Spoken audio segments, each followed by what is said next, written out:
My name is Brian Bless, Must Be Right, here with CameUp Canadian to jump off for our Keep Warm, Keep Informed benefit interview series. I'm here with the infamous Robbie G, known throughout Southern Ontario for putting on shows, giving artists a chance to shine, as well as doing some pretty big moves when it comes to features with American artists and Canadian established artists. So I want to get right into it, Robbie. You do a lot to help Canadian artists here in Canada. You give them opportunities to perform. Why don't you speak a little bit on that aspect of how you like to help Canadians and give them an opportunity, because you're already well established? I feel like I've got a lot of information in my brain that I can offer to help other people out, you know what I mean? And I feel like when I was on the come up, there wasn't a lot of people that were giving any of that information out. Like this industry is really, everybody's in their own little cliques and they just stay that way, and I find like it's better if you unify people, get everybody together collectively, and you can do a lot more, you know, with what you're doing when you got more people involved. So my whole thing is just, you know, getting artists a chance to do shows, is just trying to bring the community together. You know, I feel like with more numbers we're stronger, so basically just trying to help out that way, and you know, just passing down some knowledge every now and then when I can to the younger cats that are coming up, so that I can help them, because I didn't feel like I got that when I was coming up. And that leads me to my next question. What would you say to the younger generation that were about to come up or get started in the industry? Any advice or guidance for them? Just basically stay dedicated, you know what I mean? Like, don't give up. There's a lot of discouraging things that'll happen to you in this industry, and there's a lot of people that'll make promises that don't actually come true.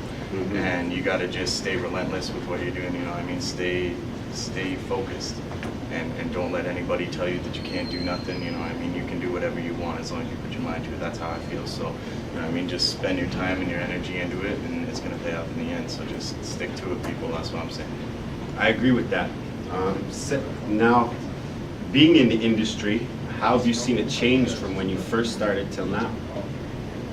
I don't know. I think it's still pretty much the same hip hop scene. You know what I mean? It hasn't really changed too much. The music has changed a little bit more mainstream. Like, people always talk about the golden era of hip hop, which is where a lot of my music is based out of that kind of feeling and vibe.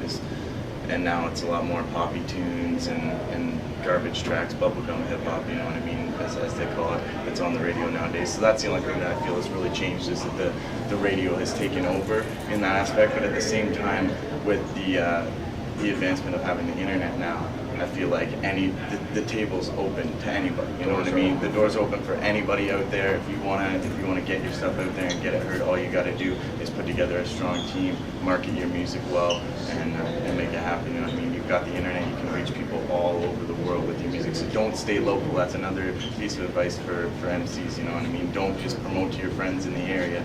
You know, spend your time hitting up that dude in Australia, hit up that dude in Europe somewhere, you know what I mean? Try and get your stuff out there internationally, and it'll start building from there. Like, even these dudes' words and rhymes, you know what I mean? Going out to Europe and touring out there, getting the name out that way, that's how you make it happen, is getting connected with other people that are in this industry doing the same thing you're doing, and that's how it happens. The networking. That's key. Well, I mean, that brings me on to, again, going back to our first comment where you help a lot of artists. I know most recently you managed a tour for one of America's biggest artists, from Slaughterhouse, Joel Ortiz.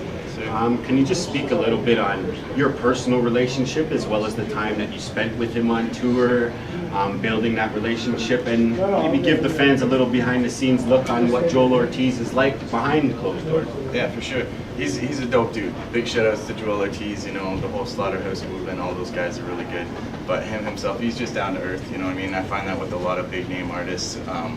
Once you get a chance to really meet them, spend some time with them, they're just like everybody else, you know what I mean? They're doing the exact same thing you are, following the same path. He's just trying to stay lyrical and kill it on the mic every night, and that's all I'm trying to do, you know what I mean? So we basically, you know, just hanging out, played some basketball together, you know what I mean? Made meals and stuff. And is he a good baller?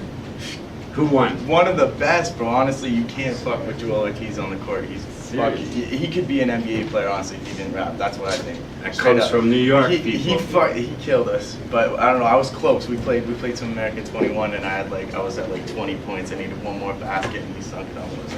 Damn. It was a good time. Okay, and most recently I actually copped one of your videos online. I personally love it with Reef the Lost Cause as well as Killer Priest. It was shot in Toronto at one of my fortune tellers that I used to go see back in the day. Word. Yeah, Lisa Moore, big shout out to her. Yeah. But could you speak a little bit on how that process played out and how you got those features on and how the video was brought about and who you got to shoot the video? Yeah, for sure. Well, me and Reef, we've been talking back and forth for about 3-4 years now. I brought him up like a while back, and he was featured on my first album there on Think, and which is somewhere around here.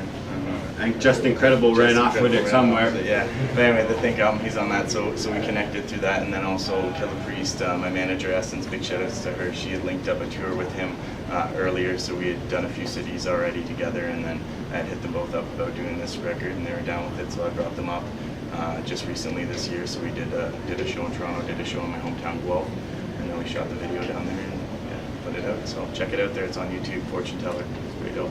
All right. Well, thank you very much, Robbie. It's been my pleasure. You've officially came up Canadian, and we'll catch you next time. Stay tuned. Thank you very much. It's been a pleasure, man. Thank you.